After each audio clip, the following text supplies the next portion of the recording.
Wonderful. Welcome to everyone as we get started. I see folks are sort of trickling into the room. I want to welcome you here, everyone who's joining us from the US, from Israel and Palestine, other places in the world. Welcome to the latest in Partners for Progressive Israel's webinar series, Conversations with Israel and Palestine. My name is Rabbi Margo Hughes-Robinson, and I'm the Executive Director of PPI. And before we move into our conversation today, I want to share a few words about us as an organization. If you're new to us, Partners for Progressive Israel is an American not-for-profit dedicated to the achievement of a durable and just peace between Israel and its neighbors, which includes an end to Israel's occupation based on a two-state solution. Partner supports Israelis and Palestinians working to ensure social justice, civil rights, Jewish-Arab partnership, and equality for all of Israel's inhabitants. And the organization really wishes to deepen Americans' understandings of Israel's and Palestine's complexities so that we can all better advocate for a progressive future for all the inhabitants of the region. We're really glad to be bringing this webinar to you all for free today. If you enjoy it and you want to support more programming like this, please visit progressiveisrael.org to make a contribution. We are, in fact, in the midst of our high holiday appeal. And a quick note about upcoming programming. We have a run of both in-person and online programming coming up, particularly and especially commemorating October 7th. On Sunday, we'll be gathering virtually with the Shomer HaTzair Youth Movement, our close partners, at 11 a.m. Eastern for an online vigil, as well as joining Israelis for Peace in New York City at 7 p.m. on October 7th. And we'll be joining webinars and offering webinars throughout the week with both the Progressive Israel Network and the American Zionist Movement. An email will be going out very soon with all of this information about all of those events, so please stay tuned. I want to just give a quick note about the chat and the Q&A. The chat is open and is mainly for our attendees to reflect, process, right? If you're sort of a verbal processor like myself, the chat is your friend, but the Q&A box, which is at the bottom of your screen, is open, and that is really the place if you have questions of our participants today to either write your question or upvote. I will note that all of our questions, we do have the option to ask questions anonymously, so your name will appear if you either upvote or ask a question in the Q&A box. Now, let me introduce our esteemed panelists in brief. With us today, Alana Zeitchik is a Brooklyn-based American-Israeli hostage and family member advocate, writer, and executive director of the Narrow Bridge Project, which hopefully we'll hear a little bit about today. On October 7th, 6 of her family members were taken hostage, at which point she dedicated her life to fighting for their release. She's written op-eds in the New York Times and in the Forward, made countless media appearances. She's given speeches at the United Nations and the March Against Anti-Semitism, and has built a supportive social community. Her compassionate voice, first-person perspective, and commitment to peace building has made her a respected new voice among both Jews and allies. And Ahmed Fouad Alkhatib with us today is a resident senior fellow with the SOCRAF Middle East Security Initiative at the Atlantic Council's Middle East Programs, and is an American writer and analyst who grew up in Gaza City, having left in 2005 as a teenage exchange student to the United States.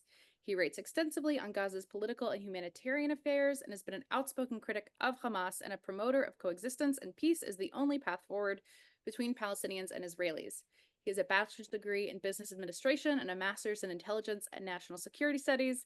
His writings have been published in the US and in Israeli outlets, and his opinions and comments have been featured in the international press, including CNN, PBS, NPR, and Israel's I-24. And he also recently spoke, some of you may have seen, at the Oslo Freedom Forum. But with all of that, our esteemed guests, we're so excited to welcome you. I'm so grateful to you both. This webinar is called Peacemakers Welcome, and I really, again, just want to welcome you both and extend my sincere gratitude to both of you for taking the time, especially at this very busy time of year. I'm wondering, as we start, if you could share a little bit about what got you to your current roles in our cultural and political landscape. I'm just aware, right, that both of your lives looked very different in September of last year. And I wonder if you could talk a little bit about what the transition has been like and how you are spending your time now, sort of beyond the bios that are on paper. Alana, go ahead, Alana, please. Well, I was just, a Jewish Israeli girl living in New York, working in media. And October 7th happened, and my worst fears came true. I could have never imagined at the scale. So 6 people in my family were taken hostage on October 7th, my first cousins and their children.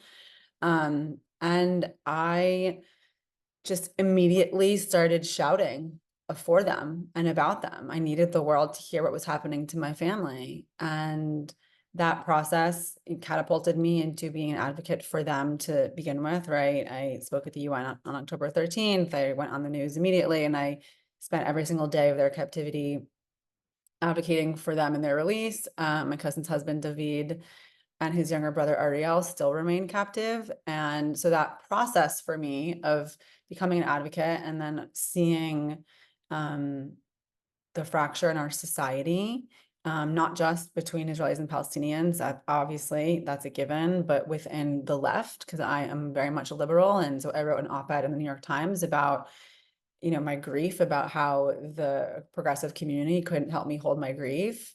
That, and then also within the Jewish community, just kept seeing this fracture. And so that led me to ask questions of myself and people around me. And my advocacy has sort of snowballed from there. And it just became really clear that I had something to say, and that I could hopefully make an impact. And so I have spent every day of the last year advocating for both the hostages as well as for humanity. For humanity, for myself, for my family, for Palestinians, for people of Gaza. That's how I met Ahmed. Certainly. And appreciate you sharing, Alana. So yeah, I was in a different world in the sense that I wanted to work in international relations. I was working my day job for the last 8.5 years until 2 months ago was in international development in the global south around global health and poverty alleviation issues. But I wanted to shift to working in government. I wanted to be in DC eventually, but when October 7th happened, I immediately registered the catastrophe that was about to unfold upon Gaza. I had been tracking different threads before October 7th that gave me a hint of Hamas potentially trying to do something nefarious in Gaza. They were not particularly popular. There were major protests against Hamas's rule in Gaza in July and August of last year. My almost the entirety of my family remained behind in Gaza. I don't have any of my immediate or extended family here in the United States when I got asylum. But so I'd been keeping in touch with Gaza on an almost daily basis since 2005 when I left, and I knew that Qatar was threatening to cut off funding from Hamas, which we now know, thanks to some reporting after October 7th, Netanyahu sent the head of Mossad to Doha in September and said, keep the cash flowing to Hamas, thinking he could buy them off. There was the Saudi normalization with Israel that was taunted as kind of like the crown achievement, if you will, of the Biden administration.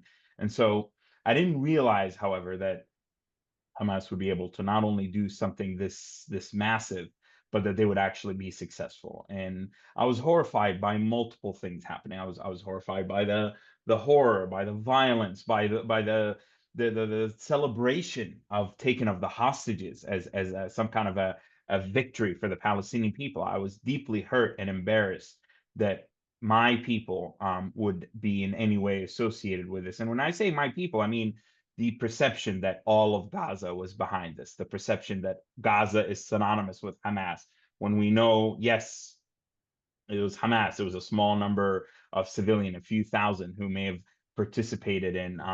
But I wanted to really separate the just and urgent aspirations of my people for freedom and liberation from vile, despicable terrorism and Islamism and being a tool of the Iranian regime as part of the so-called axis of resistance. So started putting myself out there on Twitter, writing bits and pieces, and then my worst fears came true, unfortunately, when on three separate occasions, three separate Israeli airstrikes killed a total of 31 of my immediate and extended family members. October 13th, October 25th in Gaza City, and then December 14th in Rafah in southern Gaza. And so it solidified for me the need to not only put myself out there in pursuit of peace and coexistence and healing and reconciliation, but also wanting to challenge entrenched narratives, challenge the inability to hold multiple truths at once. The multiple truths, I meant to say being that you can be pro-Palestine and anti-occupation, but also by default, I think you have to be anti-Hamas, anti the armed resistance narrative, and pro-peace and coexistence, because neither people are going anywhere. Thank you so much. And I realize, having asked that opening question, that it's no small thing to ask either of you to recount your connections and your work, that this is so beyond the professional, but so deeply, deeply personal. And just want to acknowledge it and name it as the gift that it is, for both of you to be here and to be sharing this, particularly so close to the October 7th anniversary. I'm hearing both of you sort of talking about the need that I think many people in the US are also feeling right now to, or wondering about how to get out of one's, own bubble. Alana, you talked about sort of the progressive movement couldn't hold your grief, but also, right, you said this fracturing is happening in the Jewish community. Ahmed, too, I'm hearing you talk about sort of existing in multiple spaces, being painted with, one broad brush or another. Was there a turning point for either of you where you realized you really had to step into not just this work, but into building relationships sort of outside of your natural networks? What made you sort of want to reach across that initial line of difference? Mhm. Well, in the beginning, I was so laser focused on my family that I really didn't have space for anything else. I couldn't pour myself into any other sort of activism beyond the very narrow focus of returning my family. But I do think that this fracture I mentioned, this sort of like the way that my community turned their back on me, instead of um rejecting them in their entirety, I decided to ask myself questions and started to ask these questions. Um, and I started to wonder, where's there a Palestinian I can talk to who has family in Gaza right now? It took me a long time to actually find Ahmed, and he actually found me, but it took me, I couldn't find anyone I could speak to. And I was like, this is a problem. Why is there no one? And I had Palestinian friends here, people who, but no one that was from Gaza. And I felt like, why is this so difficult for me to find someone? Why? And that made me question myself. Why, even within my own community, is it so hard for me to find my way to a person from Gaza or a Palestinian that I can talk to and be in conversation with?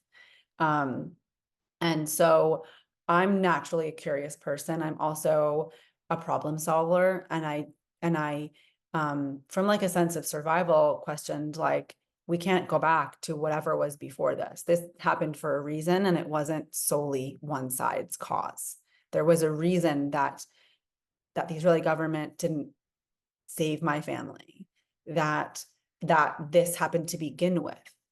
And I decided I needed to find people I could talk to about it, and find hope in other places, because I did find myself in extremely pro-Israel environments. For example, the March in Washington was a wake-up call for me.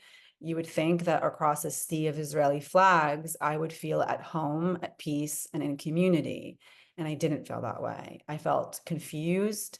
I felt disconnected. I felt alone. I questioned, why is Pastor John Hagee speaking on the same stage that I'm speaking on right now? Why am I the only person at this entire thing that has said the words Palestinian suffering? And so that was another wake-up call for me along the way, besides the ripping of the posters and all of the horror of people celebrating the hostage taking of my family members. It was also what's going on in my own community. And those were kind of two very specific things that pushed me to want to cross that divide, that line, to get a bit more uncomfortable, if that makes sense. To me, it really felt like a approaching the point of no return on multiple fronts, in terms of the what I feel is the devolution of pro-Palestine activism in a direction that is incredibly unhelpful. 10 years ago, plus 10 years ago, plus when I was younger, I'm not that old. I'm 34. I feel like I'm 64 in a 34-year-old body. But when I was younger, I was heavily involved in a lot of what you would call the mainstream pro-Palestine movement, around BDS, around Students for Justice in Palestine, and this and that. And I over the years have seen kind of a gap growing between what I think is really necessary to move the needle on a political level, on a pragmatic, realistic kind of I want to get things done level, versus the idealistic, academic, pie in the sky world, where there are people that don't have to face the consequences of Hamas's resistance and therefore find it easy to proclaim that armed resistance is the manner. Where I try to build an airport in Gaza in 2015 and through 17 and 18, an IDF approved, internationally run airport to address a specific slice of the suffering, which is the lack of freedom of movement, something that the people of Gaza suffer from immensely. And yet so many were unwilling to support that because it made Israel look good, or because I'm fulfilling the Zionist plot to empty the land of its inhabitants who need to be there, even if it's against their will. And they would say those things explicitly to me. So I stepped away from the space, but I didn't realize that in a post-October 7th, unfortunately, people went from being like, well, I'm not really a fan of Hamas, or I'm not a fan of Iran or Hezbollah, but the occupation, or but the blockade, or but this, to actually embracing those positions and embracing Hamas and keeping the focus solely on Israel, which I understand completely. Goes without saying there's an imbalance of power. And that is central to the whole discourse. I've never once denied that. But to ignore that October 7th was a choice, it did not have to happen. And I'm sick and tired of all of these non-Palestinian, academics and Western allies trying to speak over Palestinians, trying to say the Hamas is justified in what they did. Like I felt that there were people speaking for Palestinians, they were speaking over Palestinians, but even the diaspora Palestinians and Arabs and Muslims in the Western world, the United States, what they were saying and doing was in many cases detached from what people in Gaza were feeling and saying and believing. And I'm talking specifically about Gaza. The West Bank is kind of its own monster. So there was that sense of there's so few Gazans in the United States who have the access to the media and the experience in the background. And so I felt like I was compelled. I had no choice. I felt that we as a Palestinian people are the disaster of what happened on October 7th. That's the crowning achievement of 2005 was an opportunity, as imperfect as it was. The withdrawal of Israeli settlements was an opportunity to show what an occupation-free West Bank would look like, to show that Palestinians are capable of effective self-governance, to show that when given sovereignty, we are the most educated people in the Middle East, and we are more than capable of nation building and on coming off of aid and really truly living like we were asking for our rights and freedom. We are not after the destruction of the Jewish people.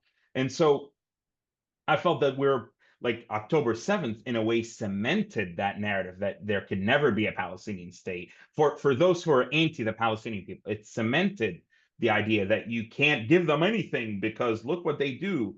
And on top of that, we had pro-Palestine activists kind of like going like giving fuel to the fire.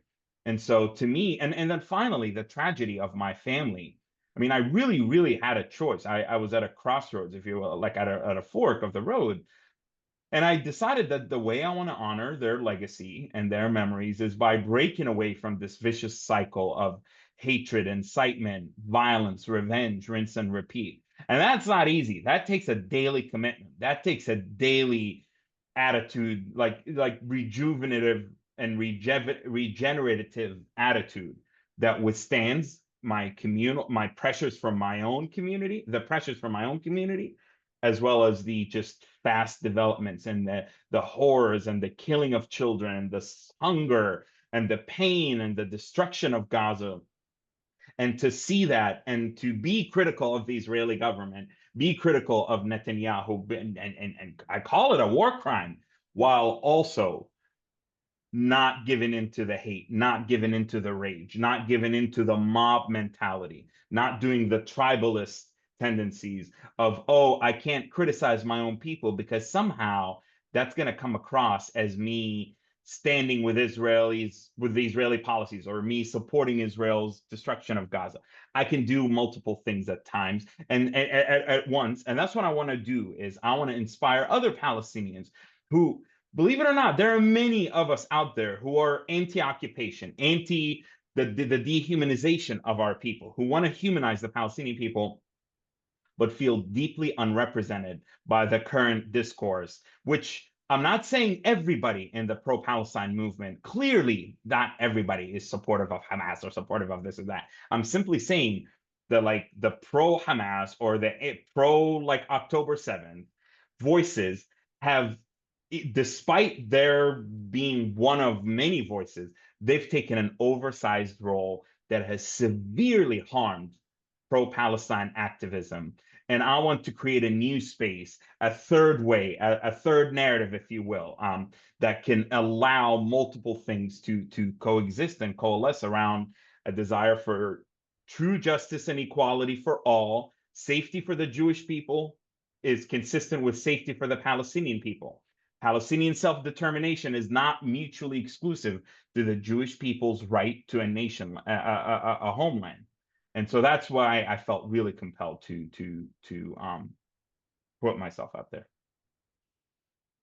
What I'm hearing from both of you is sort of the way in which you've both been sort of stuck in, or refused to be stuck rather, in almost a triangle, right? There's the horror, the ongoing horror of what's happening to your families. It is so personal and so painful that, you know, people who are really living the stakes of this, and then at the same time this like polarized discourse that's removed from the lived realities, but yet is shouting kind of louder, and in such a fractured way. And the fact that you two are again moving through this in this third way, I smiled a bit because we had the folks from the Third Narrative podcast out of East Jerusalem coming on. We did a webinar with them in May. But I'm so curious, I think, moving it back to some of the work that you both have been doing together in the US, and your commitment to frequently doing this work together. The two of you have taken some very, I'll say, controversial meetings. Maybe not controversial in your own, you know, thinking, but you know, within the realm of the Twitterverse or the Xverse, right? You've both gotten quite a bit of heat for being sort of people who are unafraid to move independently, and in favor of human dignity and against dehumanization.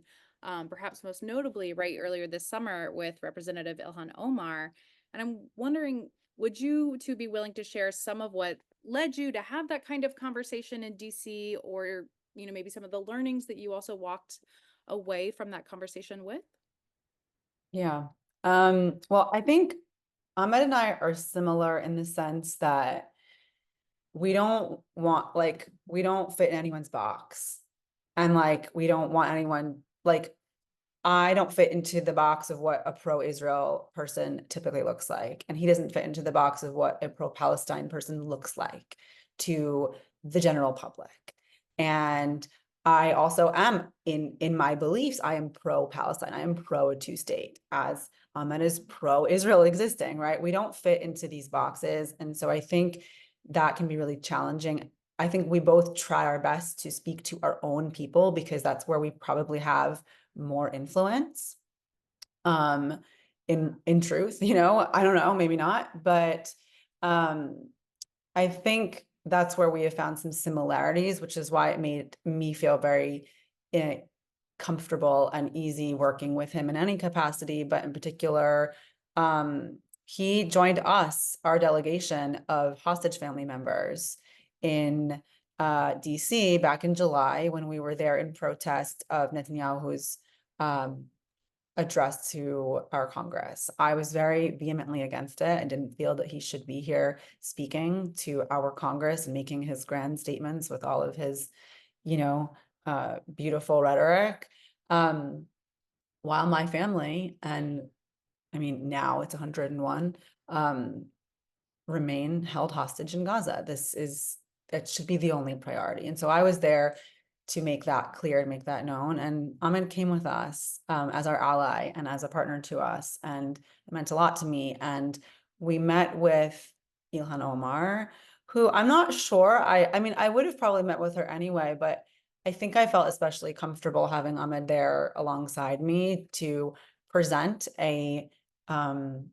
like a front together, because I felt that going there together was the message. That anything I said, anything he said didn't really matter, because the point is we were both there to share our stories side by side. I felt that to be heard side by side is all that we as Israelis and Palestinians who are really in this fight for peace, who are actually genuinely in it, not just talking about it, who really want it to be and want to put work into making it happen, want to be heard side by side. Not all the time, but in American politics. In the case of American politics, I really, really feel that was a message. And I don't have the same like level of vitriol that a lot of people in the Jewish community have for her. I think I look at all politicians kind of like they're politicians. I also feel that because I'm a liberal, I recognize everything that she's been up against in her career. I say, like, you know, she is a Black refugee, immigrant, right? Hijab wearing Muslim woman. Like, she has quite literally every single bigotry that our country has to offer. She's got the whole package. So like, I look at politicians as they are, but I also see them as humans. And I felt like our meeting with her was pretty human. She listened to us tell our stories about our families, and about our lived experience and our personal experience. And I was really grateful to have that platform. And I feel that opening up those doors is imperative for us to make change in our own American politics and the way this conflict is talked about. And I thought it was really powerful for her to see a Palestinian ally of mine standing up for me in that room too, which Ahmed absolutely did. Talked about the hostages and talked about his, and I don't think that she's like pro Hamas by any means. I didn't think that, I've never thought that about her, but I, in particular, hearing him speak so strongly in favor of my family's release, of against what has happened to us, was really, really important for me on a personal level. And then also really hearing Ahmed's story, it was heartbreaking for me to hear in that room alongside my own. It just felt like, how much pain can we bring into one room?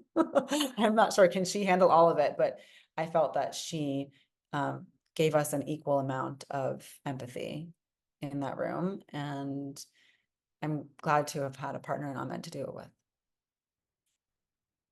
Well, and I've long been in pursuit of this approach, an approach that breaks the entrenchment of the two narratives, which have historically been entrenched. And it's actually the concept of the third narrative was actually put out by a group called Aminu 10 years ago, and they have a whole web page dedicated to it that they've sort of tried to relaunch a year ago or in 2023. And like I've long wanted to be into this idea that I, as a Palestinian from Gaza, with all the baggage that comes from that, my parents 48, my grandparents from 48, my parents were born in Rafah in a like legit refugee camp in the early 50s. They call them refugee camps now because the tents evolved into mini cities of their own, and they became little communities that started as a refugee camp. But when I first came to the United States, I'd never met an Israeli person who was not in a tank or at a checkpoint or at a border crossing or pointing a gun at me.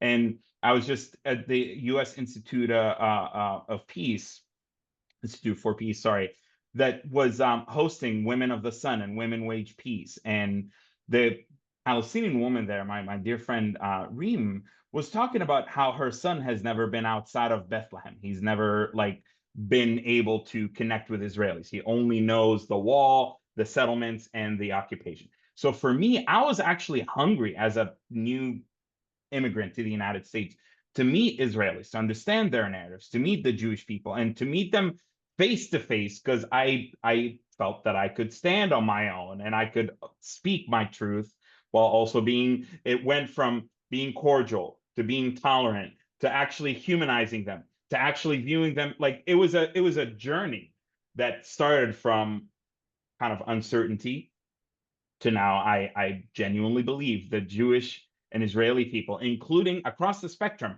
not just leftists or anti-Zionists, but even those who are liberal Zionists, those who are center right, or those who are very proud of their Jewish heritage, are absolutely critical allies for the Palestinian people in pursuit of our just and urgent aspirations. So I've never had any qualms about taking a meeting with somebody that I don't agree with or somebody that I strongly disagree with. I mean, I literally sat with somebody just this Friday. I was in New York for the UN General Assembly week, and I had dozens and dozens of meetings and events and activities going on. And I met with someone who I consider a dear friend, but is from the other side. And they said to me straight up, they were like, I'm not for two states. I believe Israel should annex the West Bank and Egypt should take over the Gaza Strip. And of course, that's like, to me, it's like, on the one hand, like horrifying to hear. I'm like, oh my God, that is just like awful. On the other hand, I kept the meeting going on and like we talked and I told them why I disagree with them and why not. Like, to me, that's the essence of this issue is I should be able to sit down with any US representative, leader of a Jewish organization. I'll talk to the ADL, I'll talk to AGC, I'll talk to APAC, I'll talk to FDD. I don't care who you're with. If you're willing to acknowledge my humanity, if you're willing to actually listen to me, not do this tokenizing business, but actually listen to me, we don't have to agree on anything. I think what I try to do is I try to almost force my opponents or those who I try to force people to find common ground. Can we agree that the killing of civilians in Gaza is horrible? Yes. Can we agree that settler violence in Gaza, even if you want to call it Judean, Samaria, and you don't believe in two states, fine. Can we agree? I mean, not fine, but okay. Can we agree that that is awful? That is illegal behavior. That is like disgusting, despicable, promulgation of hateful narratives that plants terrorism and plants seeds for new terrorism and resentment on the Palestinian community side. So like Ilhan Omar, to me, as much as I may individually disagree with some of her tendencies, is no different than meeting with, like I said, the head of name an organization or name. I'd love to meet with Mike Johnson, Speaker of the House, and to speak specifically about narrow slices of the issues where we can agree. And that pragmatism pays off because it not only opens closed doors that are otherwise inaccessible. I have sat down with like mainstream pro-Israel folks who had never sat in across from a Palestinian, like an actual legit Palestinian with skin in the game. And they listened to me, like, well, whether they wanted or not, they listened to me. They had no choice but to listen to me describe the tragedy of what happened to my family and the death of my 12-year-old niece, daughter, one of a twin, Farah. Describe how my uncle Riyadh was under the rubble and his body was only retrieved 9 days later, reduced to mushy human tissue, and why those numbers, the Hamas run Ministry of Health, whatever, well, there's an estimated 8 to 15,000 people who are under the rubble in Gaza, and therefore the casualty figures in Gaza are actually an undercount, not an overcount. And whether or not they want to dispute that or not, they still heard the connection. These aren't just statistics. They heard the connection to my uncle. They heard that my aunt Zainab and my uncle Abdullah and my cousin Yahya came out shredded human tissue. Okay. That forces a conversation in a way that no amount of articles, Twitter spaces, Twitter conversations and posts, PR firms, whatever, just human to human. And those people were like, yeah, that sucks. Like, and finally, I'll tell you something. There, in each one of us, it's just as many, like I talk to so many Palestinians and Arabs and Muslims who regularly are like, thank God someone else is saying it. Like you're saying what we believe is true, but we can't say so publicly because of 1, 2, 3, 4. There are many within the Jewish community who, and I'm talking about mainline, mainstream heads of organizations, the biggest names you can imagine, who, for example, despise the current Israeli regime under Netanyahu and Smotrich and Ben Gvir, who don't think that permanent occupation is the solution, who see Israel's behavior, even though they support Israeli security and right to self-defense, They think Israel's behavior writ large is harmful to its long-term stability and prospects. But do they say that publicly? Absolutely not. Can they say that publicly? Absolutely not. Why? And I probe them. I'm like, say it, man. It'll have a really meaningful impact. And they're like, no, because then my community is going to say, oh, so you support Hamas, huh? Oh, so you're supportive of the jihadist crap, huh? Are you standing with Iran now, huh? He's like, the same tribalist tendencies that exist within the Palestinian and Arab and Muslim communities also exist within. So sometimes it just takes meeting people one-on-one. And I have been long proponent of that. And I'll conclude with this. And I was in New York. One of the things that disturbed me is there's this wonderful Palestinian artist slash activist that I met with. And they were telling me, well, the problem for our youth is, I was like saying, I want to create a new cadre of young people that can be in DC and access power and elevate, go from the grassroots, which is often like we have that as like the pro-Palestine community. We have the grassroots.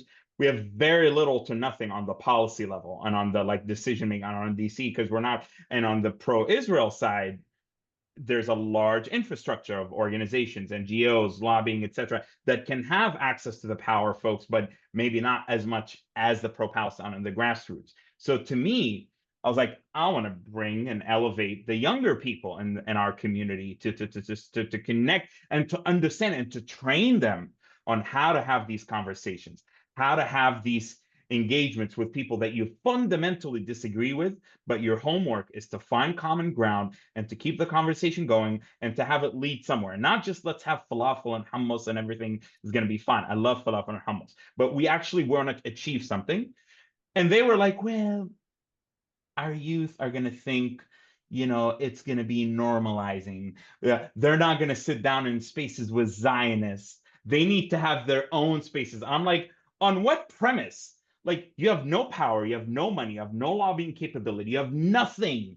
All you do is yell at college campuses and yell in the streets and on social media.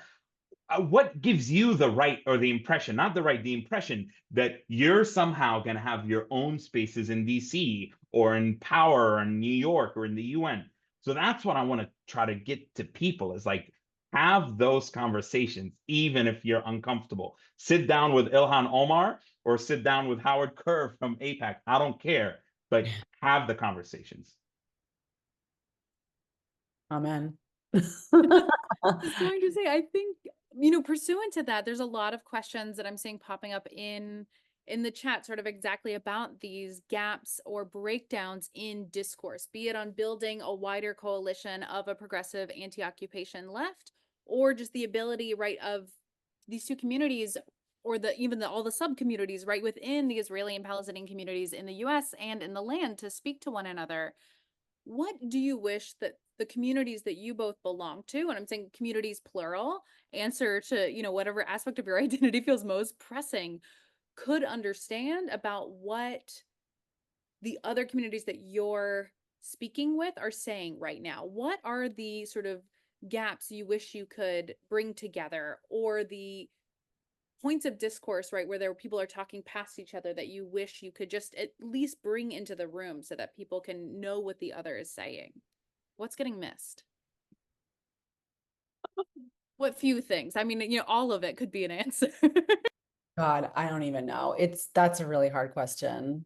I think everything is being missed because everyone's living in echo chambers. To Ahmed's point, like he's trying to do things in real life. It's these in real life conversations that need to happen.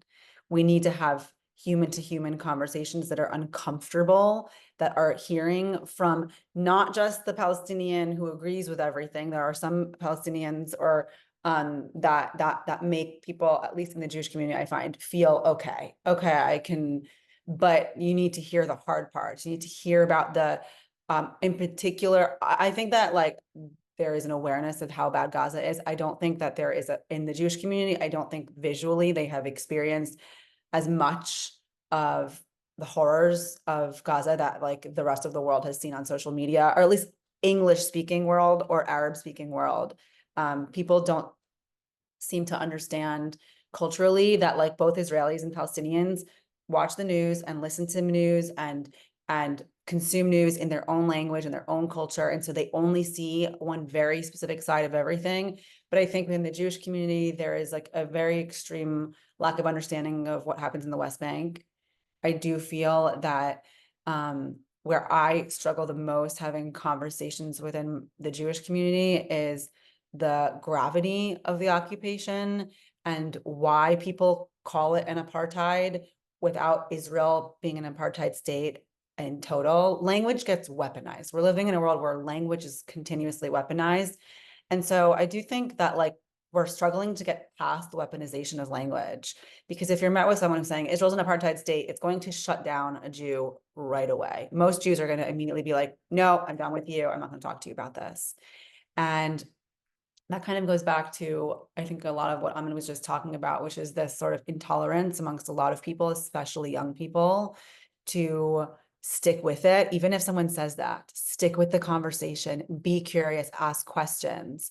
And I don't think any of this is going to really take place where the majority of the narratives are now being perpetuated, which is on social media. It's always been through media, right? Media has always been the vehicle. My career background is in media. So I've seen the behind the scenes of the news world and the way, and especially now in our world, the way the algorithms work and the way they function. We should all have a lot, we should all question what we're seeing and what we're consuming. But I do think like, whenever I speak to Jewish people, young Jewish people, and they feel so hopeless and like, and I always ask them like, when was the last time you spoke to a Palestinian? And the truth is most of them haven't or don't know any. And I said, that's where I have found hope for me and strength comes for me in having those hard conversations.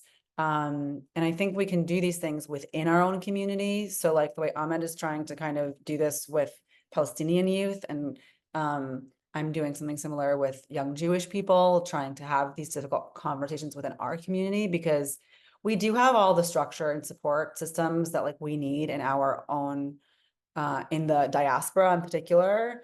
But I do think we need to start having these difficult conversations. And I think it might be easier to start within our own community, even so, and then branch out to maybe Palestinians. But I just think there are so many things that are lost in translation too, since we both are representing cultures that speak another language and have a different culture. And I find with, in my experience, at least with the Jewish community, that the non-Hebrew speaking Jewish community is very disconnected from Israeli society. And this is why we have this sort of like, we're not going to criticize the government mentality and all of these things that frustrate me and get in my way. And I'm like, this is what Israelis spend their days doing, is criticizing their government. And I wish they really heard what Israelis in the center and the left have to say. And they don't, because this gets censored by people who don't want it to be heard, don't want it to be seen. And that frustrates me deeply. And so I almost wish not only for them to hear from Palestinians or what's happening in the West Bank and the way the occupation functions modern day, but like if they heard from more Israelis who feel differently than the mainstream Jewish thought.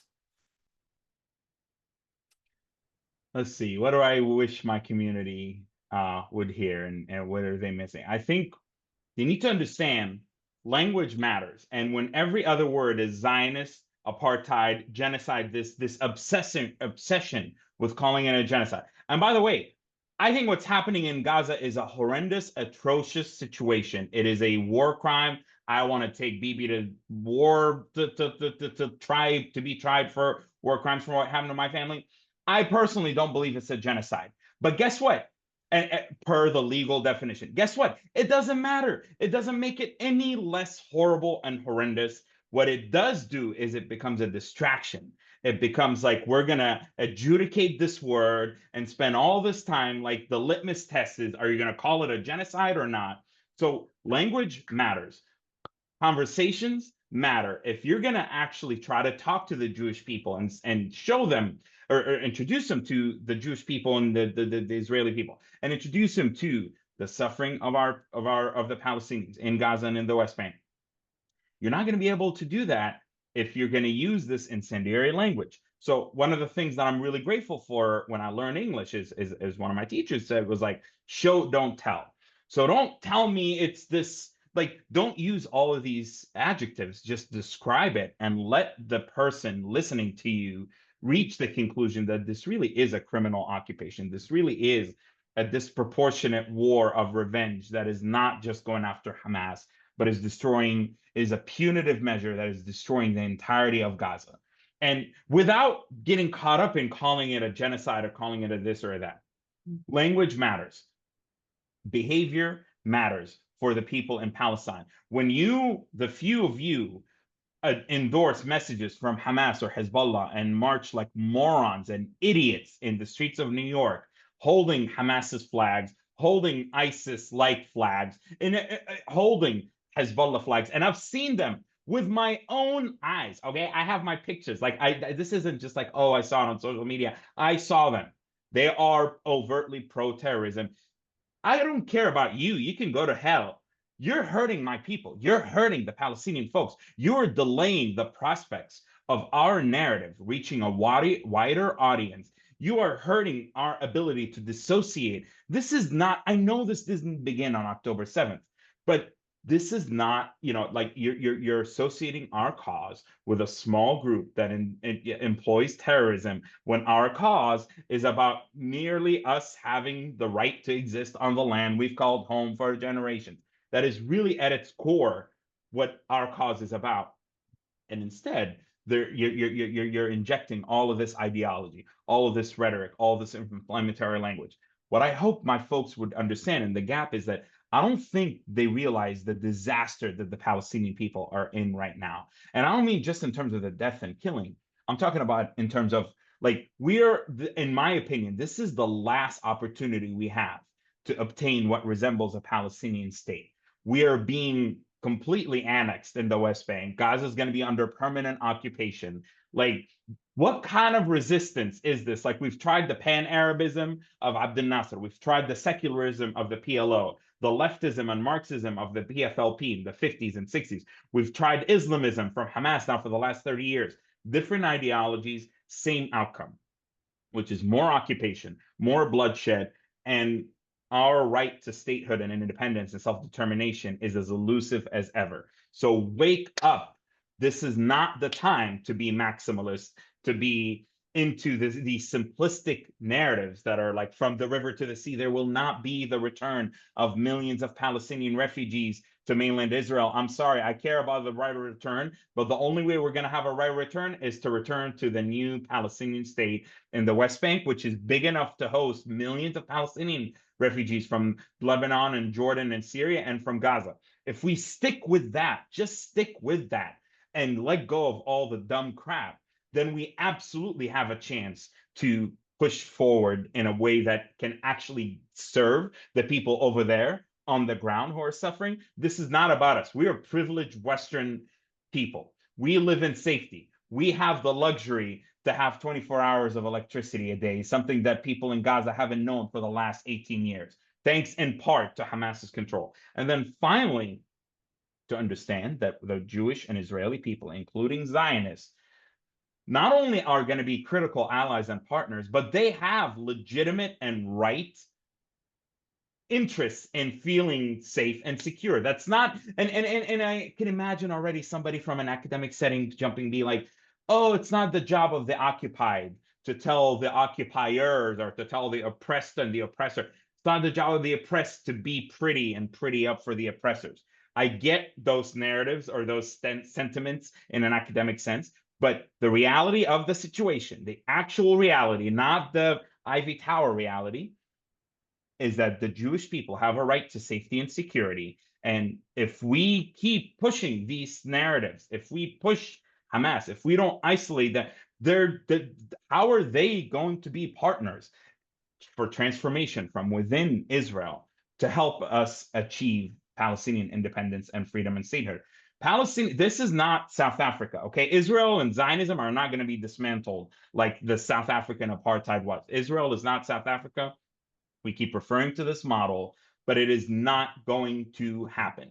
We need Israelis as partners to be a part of our struggle for freedom and liberation. So that's what I want my folks to get, is that, and you know, when I say this, they're like, you know, I know this is unappealing. I know it's sexier to be like, we're right, we're the oppressed, we have a right to say what we want to do. But the reality on the ground is that the Israeli people, with what happened in Gaza over the last 18 years, what happened on October 7th, what's happening with the broader regional dynamics of the so-called axis of resistance, like that gets, they're shutting down. And we as Palestinians and Hamas's rise to power, and I'll conclude with this, and I know so many people are uncomfortable and they go crazy when I say this, but Hamas and then like violent extremism within Palestinian society is inseparable from the rise of the messianic crazy right within Israel. They need each other. Smotrich and Ben Gvir would not be where they're at without Hamas in Gaza and Islamic Jihad and aligning us with Iran. So we have to, within the confines of the imbalance of power, we have agency and responsibility to our people and to be good custodians of this cause. Thank you. Yes, and I think I'll just echo, right, that's I think exactly what we need, and several people are naming in the chat and in the Q&A, is a broad coalition on you know, among the liberals and the left, that is pro peace, anti-occupation, and deeply anti any form of dehumanization in this moment, and sort of in perpetuity as we engage in some responsible Can they statecraft also, outside of this axis of the right. Absolutely. can they also explicitly say not just anti-violence, like it can be Yes. Israeli violence, but also name Hamas by name? It's Yes. like I'm sick of tired of people, unfortunately, being so reluctant to naming Hamas as a player because they don't want to offend their Palestinian allies or partners. Like name it, like say it by name. Abbas went through the UN for 30 minutes. He spoke. And some of his points, I loved it, but he didn't mention the word Hamas once. When I spoke at the Oslo Freedom Forum in Norway, I sat down in a panel with the Palestinian ambassador and the Norwegian foreign minister and blah, blah, blah, blah. A panel, an hour long, a panel about Gaza that literally did not mention the word Hamas once until minute 40. Okay. And it's like, I am so tired of people dancing and tippy-toeing because they don't want to offend their Palestinian partners and allies as part of this broader coalition. A dear rabbinic mentor who talks about sometimes the need to just step in it, frankly, right? Like you said, not to dance around the pieces that feel unsayable, but to step in it, to get messy, and then we can have a real and vulnerable conversation. I just want to pick up, Ahmed, on the thread as we come into our last 5 minutes that you brought up of agency and responsibility, right? In the Jewish calendar, we're really in the moment in our liturgical calendar of agency and responsibility as we turn towards Rosh Hashanah and a new year. And as we sort of come to the end of this, I'd love to ask both of you, in a moment that is, I think in some ways feels like the continuation of so many painful, vulnerable, too difficult moments. Where are you finding some hope right now? That's hard. I mentioned it before. I do find hope in my Palestinian peace partners on the other side. I do find, or like meeting new people from Gaza I've, you know, been introduced to through this journey of mine, and just hearing what their views are, and then the nature of being anti-Hamas. We just think the same, right? The same sort of pro-human, pro-peace, pro-two people living on this land side by side, like people who have mothers and children suffering on both ends. I do find a lot of hope in them, because I feel that the leaders and the power structures and the really loud polarizing voices don't want us to hear each other. So I find a great deal of hope in those people and those voices. But I will say, I mean, where we currently are from the hope is dwindling, given we're coming up on a year right now and I still have family held hostage. So there's a tension for me personally of that hope all the time. But I go out of my way to find the hope, to seek it. It won't fall into my lap, is I guess the way I look at it. So it does involve getting out of that comfort zone, because people that give me hope are the same people who also make me uncomfortable sometimes. Sort of like cultivating those resilience strategies that you talked Yeah. about. Absolutely. I find hope in the allies that I've met throughout this journey. I find hope in the realization by numerous, I meet people all the time who are, like I said, the most mainstream pro-Israel, like not even remotely leftist, like more on the conservative side, who are like, oh yeah, like I used to think, Abraham Accords are wonderful and like we need normalization, and like I was just playing in my politics. And now they realize, okay, this idea of managing the occupation instead of actually trying to solve it, or managing not just the occupation, that's a component of it, managing the conflict, if you will, is unsustainable. So many, I've hoped by the fact that so many people who otherwise have not paid attention to this issue, sadly and tragically through this horror, are now aware in ways that they never would have on their own or organically. I am hopeful that there is, I mean, it's only getting worse, unfortunately, in the sense of what's happening in Lebanon, and I think that's going to inject a new life. It's like year 2 now is going to be the year about the Lebanon swamp, if you will. But even within that, I still think that most people realize the current status quo is not sustainable. It cannot be managed, and that's not just a talking point. That is a reality. That is the Saudis and the Emiratis and the Americans, despite what you may or may not disagree with on how they're not exerting enough pressure, how they're not saying the right things or doing the right things.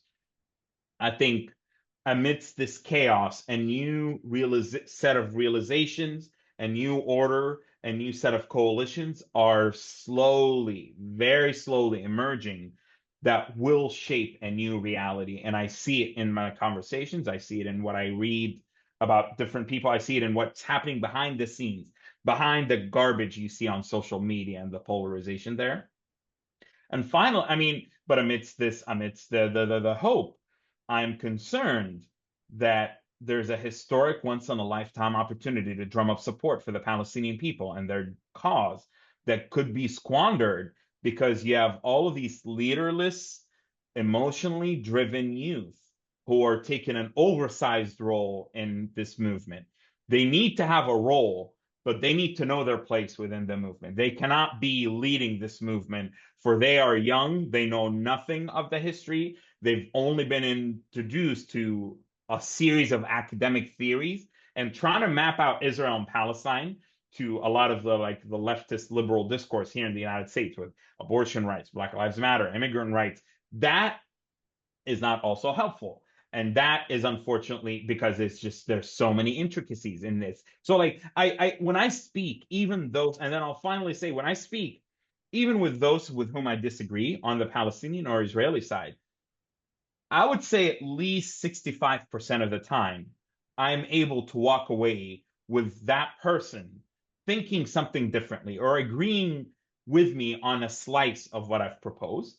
And to me, that gives me hope that with the right attitudes, the right engagement, the right information, the right and empathy and compassion as the driving forces of what I'm trying to do. And that's, again, not a kumbaya, let's hold hands, but as a pragmatic, realistic framework, that gets results achieved and that gets people somewhere different.